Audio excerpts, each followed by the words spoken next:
suami istri yang berprofesi sama biasanya bisa saling mendukung dalam setiap pekerjaan mereka.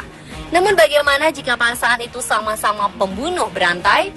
Inilah 7 suami istri pembunuh berantai.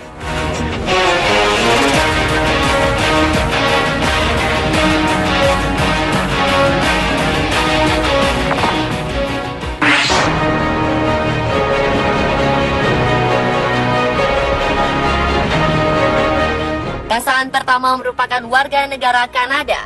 Paul Bernardo dan Karla Homolka menikah pada tahun 1991 setelah 4 tahun menjalin persahabatan.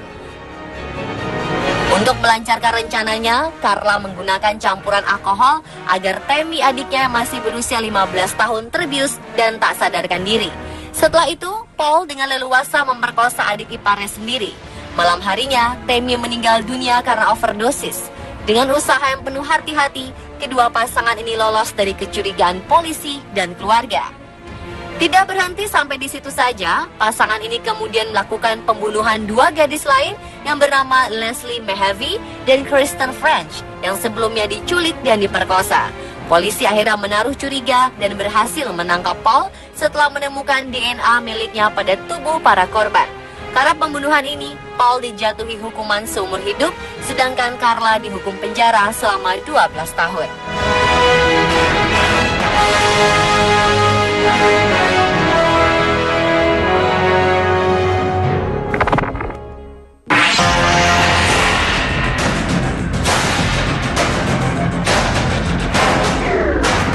Pasangan selanjutnya berasal dari Inggris. Ian Brady dan Myra Hindley mendapat julukan The Morse Murders karena aktivitas pembunuhan berantai yang mereka lakukan. Korban pertama merupakan seorang remaja berusia 16 tahun bernama Pauline Reed. Myra berpura-pura meminta tolong mencari sarung tangannya yang jatuh dalam mobil untuk memancing Pauline. Ketika target masuk ke mobil, Paul menyergapnya. Remaja malang ini kemudian diculik dan diperkosa, sesudah itu dibunuh oleh Ian. Sementara Ian melakukan aksinya, Myra menonton dengan perasaan puas. Kegiatan ini dilakukan sebanyak 6 kali dengan remaja yang berusia 10 hingga 17 tahun dan baru terhenti ketika polisi menangkap mereka atas laporan saudara Myra yang pernah disuruh membantu membuang jasad salah satu korban. Keduanya dijatuhi hukuman seumur hidup. Kisah hidup Ian dan Myra diabadikan dalam film See No Evil, The Morse Murders.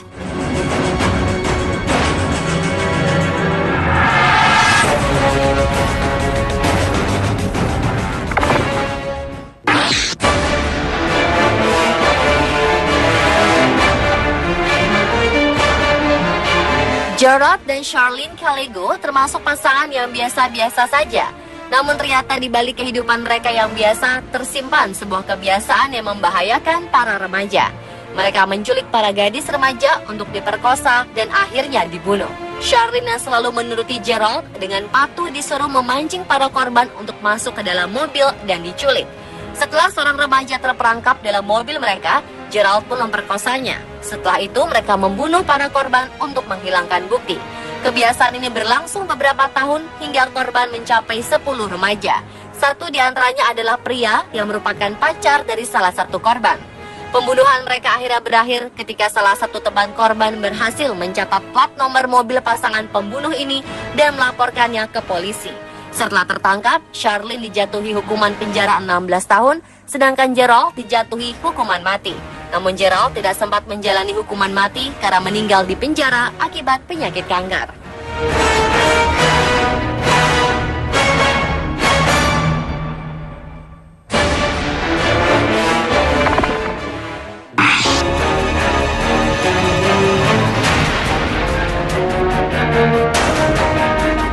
Masih di negara Inggris, sepasang suami istri bernama Fred dan Rosemary West melakukan pembunuhan berantai antara tahun 1973 hingga 1979. Korban pertama yang dibunuh adalah salah satu kakak perempuan Rosemary yang cemburu terhadapnya. Setelah itu mereka melakukan pembunuhan berantai terhadap 9 wanita kaya untuk menguras harta para korban. Aktivitas pembunuhan ini akhirnya berhenti ketika seorang tetangga melaporkan pasangan ini kepada polisi. Setelah diselidiki, ternyata motif pembunuhan tidak hanya karena harta, tetapi juga hasrat seksual yang menyimpang. Keduanya dijatuhi hukuman seumur hidup, namun Fred meninggal terlebih dahulu karena gantung diri di penjara.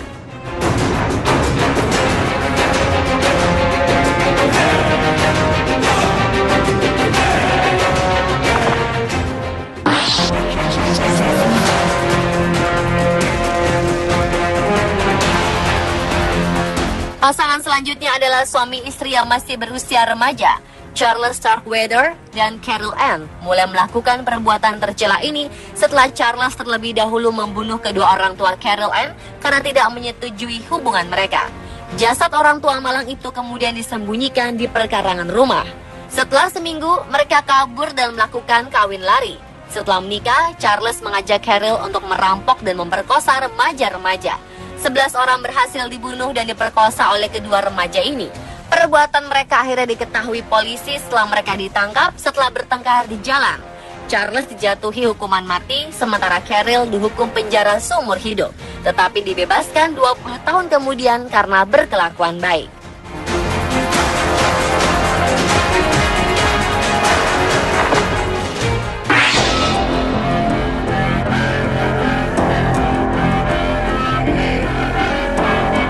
Tidak dia menyangka sepasang kakek nenek ini adalah pelaku pembunuhan berantai. Ray berusia 76 tahun dan Faye berusia 69 tahun ketika mereka melakukan pembunuhan berantai. Mereka membunuh 5 gelandangan yang awalnya dipekerjakan untuk menggarap lahan pertanian mereka. Setiap korban dibunuh dengan cara ditembak dari belakang. Mereka tertangkap ketika salah satu gelandangan melapor kepada polisi bahwa dia melihat jasad dikubur di perkarangan rumah mereka.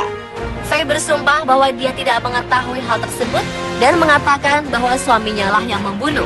Namun ketika polisi menyelidiki rumah mereka, ditemukan sebuah kertas berisi daftar nama gelandangan dan yang telah dibunuh diberi tanda X di sebelah nama mereka.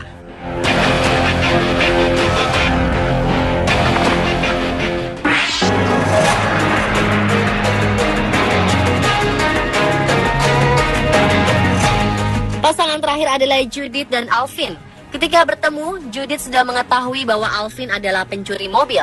Namun merasa senang dengan Alvin, Judith pun mengikuti petualangan kekasihnya ini. Mereka mencuri dengan modal senjata. Jika dia mengetahui perbuatan jahat mereka, kedua pasangan ini tidak segan-segan menyiksa dan membunuhnya.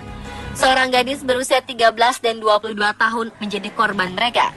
Judith dihukum dengan menjadi pelayanan masyarakat seumur hidup, sedangkan Alvin dihukum seumur hidup di penjara.